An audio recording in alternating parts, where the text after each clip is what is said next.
વિશ્વામિત્રી પ્રોજેક્ટનું પ્રેઝન્ટેશન સ્થાયીના સભ્યો અને પદાધિકારીઓની હાજરીમાં કરવામાં આવ્યું, જે તમામ સભાસદોની હાજરીમાં થવું જોઈતું હતું, જેથી તમામ સભાસદોનું ઘોર અપમાન થયું છે. ત્યારબાદ અમારા પત્રના આધારે અલગથી સભા બોલાવી તમામ સભાસદો સમક્ષ આ પ્રેઝન્ટેશન રજૂ કરવામાં આવનાર છે. આ સાથે અગાઉ આવા પ્રોજેક્ટ થયેલા છે જે સફળ નથી રહ્યા તેવું પણ પુષ્પા વાઘેલાએ જણાવ્યું હતું અને ગેસ પ્રોજેક્ટનો દાખલો આપતા જણાવ્યું હતું કે ગેસ ખાતાને ખાનગીકરણ કરવામાં આવ્યું, ત્યારબાદ પાલિકાને 1 પૈસાનો પણ ફાયદો નથી થયો. વિશ્વામિત્રી પ્રોજેક્ટને જબરદસ્ત પૈસા કમાવાનું સાધન ગણાવી વધારે ભાવે કામ આપવાનો કારસો રચ્યો હોવાનું તેમણે જણાવ્યું હતું. સાથે થયેલ દબાણો મુદ્દે પણ સવાલો ઉભા કર્યા હતા. આમ પુષ્પા વાઘેલાએ વિશ્વામિત્રી પ્રોજેક્ટ અંગે સવાલો ઉભા કરી પૈસા કમાવાનું સાધન બની ગયું છે તેમ જણાવ્યું હતું. વડોદરા કોર્પોરેશનના ઇતિહાસમાં જે પણ કંઈ પ્રોજેક્ટ મોટા મંજૂર કરવાનો હોય તો એનું પ્રેઝન્ટેશન એ સમગ્ર સભાના કોર્પોરેટરોની સામે અથવા તો કોઈ બીજી જગ્યાએ અન્ય જગ્યાએ પણ ચૂંટાયેલા તમામ જનપ્રતિનિધિઓની સાથે કરવામાં આવતું હતું અને હું 2005થી એની સાક્ષી છું. પહેલી વાર એવું થયું કે અહીંયા બેઠેલા સત્તા પક્ષમાં બેઠેલા લોકોએ વિશ્વામિત્રી બાબતે પ્રેઝન્ટેશન ગઈકાલે કર્યું તો સ્ટેન્ડિંગના 12 સભ્યો અને 5 પદ અધિકારીઓની વચ્ચે કર્યું.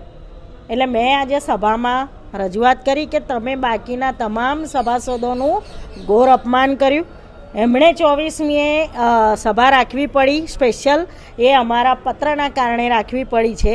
બાકી એમણે સ્ટેન્ડિંગ કમિટી સમક્ષ મૂકી દીધું એટલે બધું આવી ગયું અને એમાં જે ઊંચા ભાવે કામો બજાર કિંમતથી પણ ડબલ તિબ્બલ ભાવે જે કામો, જે કામ 2 રૂપિયામાં પતતું હોય એ 20 રૂપિયામાં આપવાનું, આ કામો કરીને મેં સભામાં કીધું છે કે તમે તો કુદરતી આફતને કમાવાનો અવસર બનાવીને ખિસ્સા ભરવાનું કામ કરાવી આપો છો.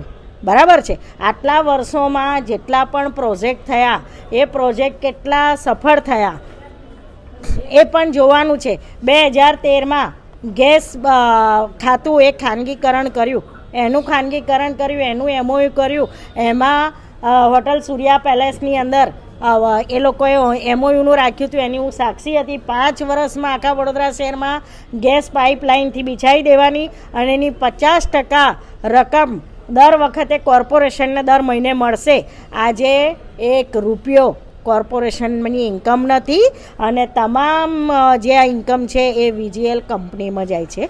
એટલે મારી આ રજૂઆત હતી કે વિશ્વામિત્રીને ઊંડી કરવાની તમે વાત કરો છો, વિશ્વામિત્રીને આજુબાજુની સફાઈની તમે વાત કરો છો, પણ વિશ્વામિત્રીના દબાણ ખોલવાની વાત કેમ નથી કરતા? 1995થી ભારતીય જનતા પાર્ટીનું શાસન છે. મેં આજે સભામાં કીધું છે કે તમારામાં માનવતા હોય તો 95 પહેલાં વિશ્વામિત્રી ઉપર કેટલા દબાણો હતા અને આજે કેટલા દબાણો છે, કોના છે, જમીનો જોનફેર કોણે કરી અને જમીનોના માલિક કોણ છે, એ તમામ તમારે અહીંયા સમગ્ર સભામાં મૂકવું જોઈએ.